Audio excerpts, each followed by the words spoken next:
Estamos hoje conversando sobre crise política na América do Sul com o Everaldo de Oliveira Andrade, professor de História Contemporânea no Departamento de História da USP, e Alberto Randfas, professor no Departamento de Economia da Universidade Federal de São Carlos. A gente discute, logo que começaram os protestos lá no Chile, a gente discutiu aqui no estúdio e fazendo uma comparação com os protestos de junho de 2013 aqui no Brasil.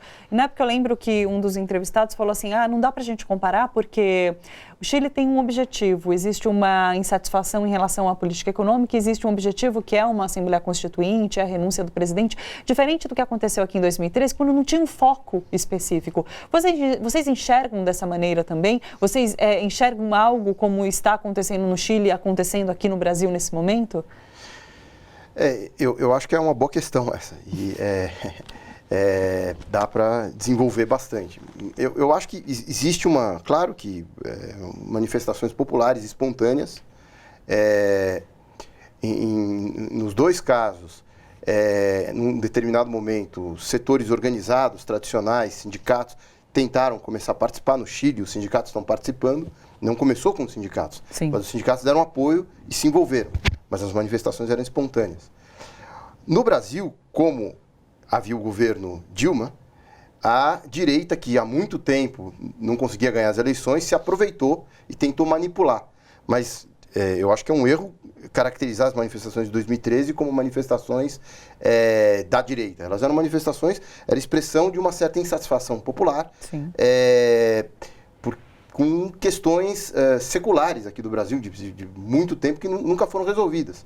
Não é? Então, por melhor que tenha sido avanços que ocorreram nos governos Lula e Dilma na educação, a educação pública, de um modo geral, ainda não era, não é até hoje, enfim, não houve uma reforma profunda, não houve reformas profundas. Então, a mesma coisa, transporte público, que é muito ruim, continuou sendo muito ruim, e assim por diante. Então, havia uma insatisfação. Sim. Né?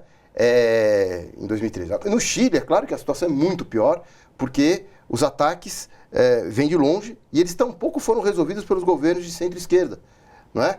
Inclusive o da Bachelet, a última, não é? Não houve uma reversão, por exemplo, no sistema de pensões, no sistema de aposentadoria, houve uma tentativa de reversão da situação da gratuidade do ensino, né? Houve uma mudança na lei, mas não houve, por exemplo, na saúde, os serviços públicos de um modo geral, e assim por diante. Ou seja, aquelas medidas que foram tomadas na época do Pinochet se mantêm. Agora, tem uma outra questão importante aqui, que o Everaldo acho que havia mencionado, e eu quero retomar. No Chile foi levantado a questão de uma nova Constituição, portanto, de uma Assembleia Nacional Constituinte, porque a Constituição que eles têm lá é a mesma do Pinochet. Então, as instituições que existem lá, além das regras, não são só as leis, uma lei específica que você pode mudar no Congresso, né, com um governo um pouco... Não, as instituições e as regras são as mesmas da época antidemocráticas, o papel do exército, o papel das polícias, etc., o papel do judiciário, são as mesmas da época do Pinochet. É a herança do Pinochet, a herança maldita do Pinochet. Não é? E os governos, mesmo os governos de centro-esquerda, não ousaram mudar isso. Nesse sentido, há também uma similaridade com as manifestações de 2013. Eu não sei se você se lembra, as manifestações de 2013 elas não eram exatamente contra a Dilma. Houve uma tentativa de ocupar, da juventude que estava lá em Brasília, por exemplo, tentaram ocupar o Congresso Nacional. Havia uma revolta contra o Congresso também. Nossa, representatividade mesmo. Representatividade, e a Dilma, corretamente, em 2013, em julho de 2013, quando ela fez aquele pronunciamento em rádio, televisão, etc., ela falou de 5 pontos. O primeiro deles era uma Assembleia Nacional Constituinte pela reforma política. Sim. Não é? O Temer, à noite, não é? Boicotou. Ele fez uma reunião com os líderes, etc., e forçou a Dilma a retirar essa proposta. Mas isso é uma bandeira histórica do PT, que o PT tinha desde os anos 90. Não é? Porque o PT tem uma avaliação, que na minha opinião é correta, que a Constituição de 88, por mais que ela tenha conseguido conquistar alguns avanços em algumas questões específicas, como o SUS, etc., ela não resolveu o problema das instituições de poder. O judiciário que existe, a forma como funciona o judiciário, a forma como são eleitos os parlamentares no Congresso, não é? O Senado, etc., o poder econômico nas eleições, não é? O financiamento privado, multibilionário, etc. Os meios de comunicação, o papel da mídia, o monopólio da mídia, tudo isso, nada disso foi alterado da época da ditadura para a Constituição de 88. Né? Na época, o centrão da época conseguiu manter toda essa estrutura. Né? E com isso é impossível um governo, por mais progressista, como foi o do Lula ou o da Dilma, conseguirem mudar algumas coisas essenciais, fazerem reformas estruturais. Sim. Por exemplo, o Lula e a Dilma não conseguiram fazer uma reforma tributária progressista. No Brasil, pobre paga o grosso dos impostos. A carga tributária recai sobre os pobres e a classe média. O Lula e a Dilma não conseguiram mudar isso. Não foi feita reforma agrária no Brasil. As reformas estruturais de base, aquelas da época do João Goulart, não foram feitas até hoje, porque a Constituição não permite. Então é por isso que o PT, embora tenha assinado a Constituição de 88, ele votou contra a Constituição de 88. E é por isso que, sem você fazer alterações profundas nessa Constituição, não tem como resolver os problemas essenciais. No Chile e no Brasil também. Sim, mas no Chile agora talvez haja essa oportunidade diferente aqui no Brasil. E é a saída política, né? Sim. Quero ouvir você, professor Everaldo.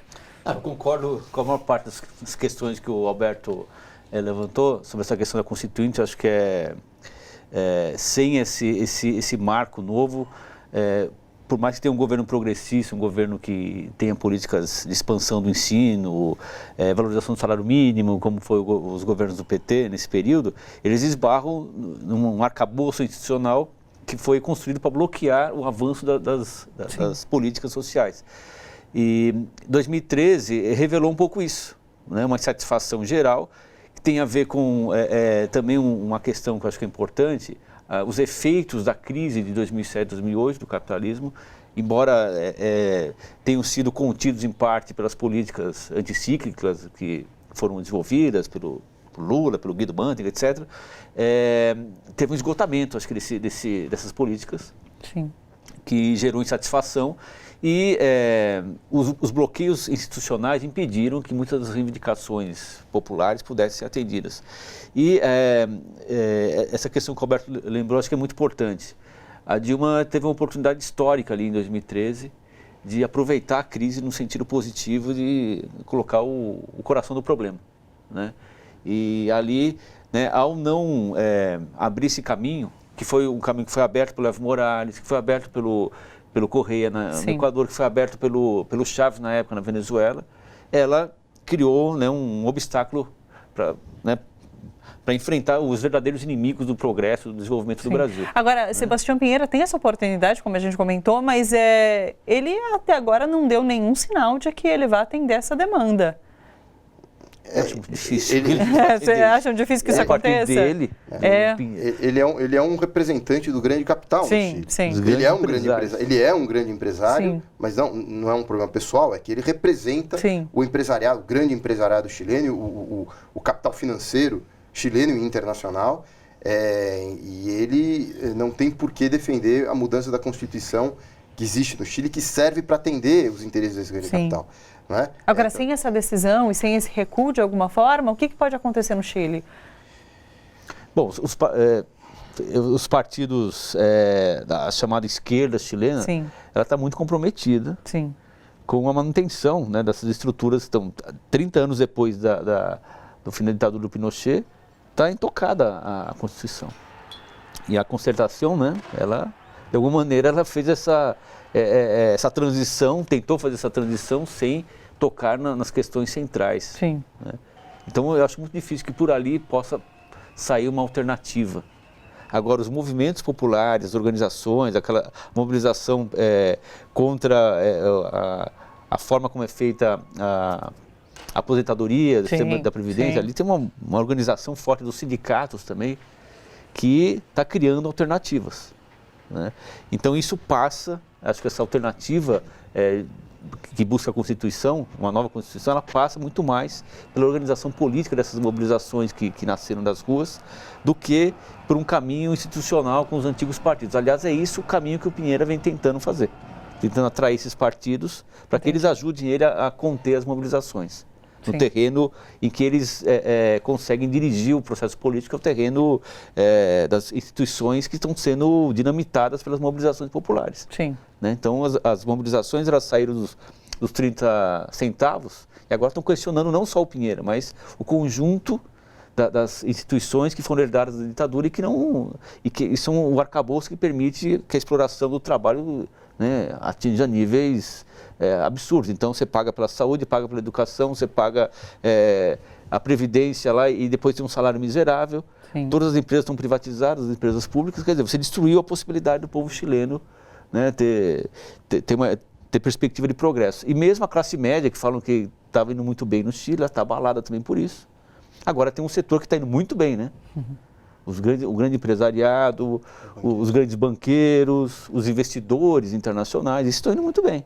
Aliás, era o grande exemplo. É isso que eu ia falar, porque... Essa suposta estabilidade, essa suposta virada à direita. Sim, o Chile era esse grande exemplo. Não é isso, né? Mas o Brasil continua seguindo esse caminho. O Chile é o grande exemplo... Mas não vai muito longe, eu acho. O Chile é o grande exemplo de desigualdade social. Né? Dos países da OCDE, o Chile é um país da OCDE, o Chile é o campeão de desigualdade social. Né? A renda está concentrada na mão de algumas centenas de famílias. Uma porcentagem ainda menor do que aqui no Brasil.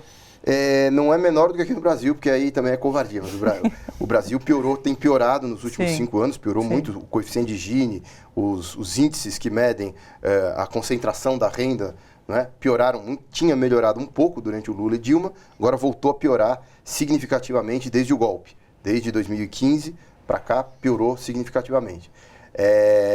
O Chile é quase tão ruim quanto o Brasil. Sim. Mas o Chile foi muito melhor do que o Brasil. O Chile nos anos 60, 1950, 1960, assim como a Argentina, de certa forma, eram países que se assemelhavam do ponto de vista da distribuição da renda com algum país europeu. Sim. Né? E foi piorou muito com o Pinochet.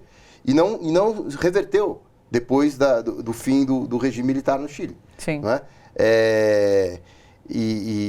Enfim, a crise faz essa situação ficar mais reveladora ainda. Né? Agora, puxando o gancho da Argentina que você mencionou, o que vocês esperam, então, agora com a eleição de um governo mais progressista ali no país, mas num país bastante economicamente quebrado nesse momento? O que vocês esperam desse governo? Bom, o governo é um novo governo peronista. Sim. Né? No caso da Argentina... precisa ver até que ponto o governo dos dois Fernandes ali, né, eles vão realmente ter políticas econômicas que não acatem, como vem sendo acatado, todas as imposições que o FMI vem tradicionalmente impor nos países da América Latina. Porque o Macri, ele acreditou que através dos ajustes impostos pelo FMI, que são algo recorrente, infelizmente, na história recente da economia argentina, ele pudesse abrir um caminho de desenvolvimento, de organização, de atração de investidores externos. Então, o governo da Cristina e do Fernandes, ele não é exatamente um governo de esquerda. Aqui se fala muito que é um governo de esquerda, a esquerda voltou. Não é exatamente esquerda, né? É o que tem, assim, para conter, acho que, o neoliberalismo mais brutal do Macri. Mas é um governo que pode ter políticas progressistas, mas nem sempre, porque o peronismo tem uma ala direita também dentro dele, então vai depender das negociações também dentro desse governo, do pacto interno que esse grande movimento que é o peronismo vai realizar. Sim. Né? Agora, a expectativa que eu tenho, acho que de quem é de esquerda ou progressista, é que ele seja um governo que defenda a soberania nacional da Argentina, seja um governo que sinalize a ampliação das políticas sociais, etc., defesa dos direitos dos trabalhadores. Né? E isso enfureceu, né, o nosso presidente. Sim, né? sim. Quer dizer, mas porque pode significar, de alguma forma, um caminho após o esgotamento dessa política neoliberal? Isso para a América do Sul inteira? Eu acho que o que ocorre na Argentina e, de alguma forma, na Bolívia, com a eleição do Morales, e na Argentina, com a eleição do Fernandes e da Cristina, são expressões no terreno eleitoral, não é? Desse grande movimento que tem ocorrido na América Latina, no Chile, no Equador, no Haiti e fora da América Latina, desde o ano passado na França com os coletes amarelos, no Líbano, como a gente falou, no Iraque, na Argélia, etc. São movimentos de rebelião contra essas políticas assim chamadas neoliberais. Né? Eu acho que, claro que é num terreno eleitoral na Argentina. E como o Everaldo falou, na Argentina não tem, como nós temos aqui no Brasil, partidos ligados à classe trabalhadora. O peronismo não é exatamente isso. Não é? O peronismo é algo como era o getulismo, não é?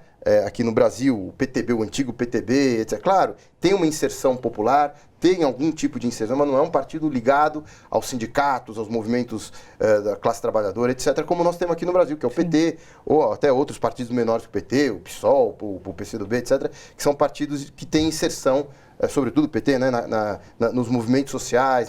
O peronismo é diferente, mas na ausência de um partido desse tipo, os trabalhadores e o povo e a população se agarrou na candidatura e expressou a sua insatisfação às políticas do Macri, né? Embora com contradições, porque o Fernandes, como o Everaldo disse, ele foi ministro do Menem. O Menem era um peronista de direita, que aplicou as políticas do FMI, que aplicou as políticas, não é, de privatizações, etc., etc. Ele reatou com a ala esquerda, mais recentemente com a ala esquerda, com os Kirchners. Sim. Né? Então, espero que ele...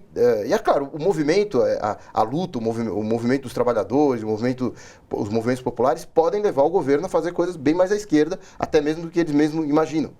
Então, eu espero que esse movimento seja um movimento amplo na Argentina e que acompanhe as mobilizações em geral. Tem uma coisa que eu queria falar também, o que está acontecendo na Argentina, no Chile, no Equador, etc., desmonta um pouco uma tese que circula ainda aí de uma onda conservadora, que é uma construção que não explica nada, né? Porque o que a gente está vendo é que existe mobilização, existe povo se levantando, derrubando, questionando governos e políticas que estão destruindo a possibilidade da população sobreviver. E é um caminho para que esses grandes grupos financeiros tentaram para recuperar a crise às custas dos nossos direitos. Sim. Né? Então, a reação em toda a América Latina, em todos esses países que a gente está discutindo aqui, tem a ver com isso. Sim.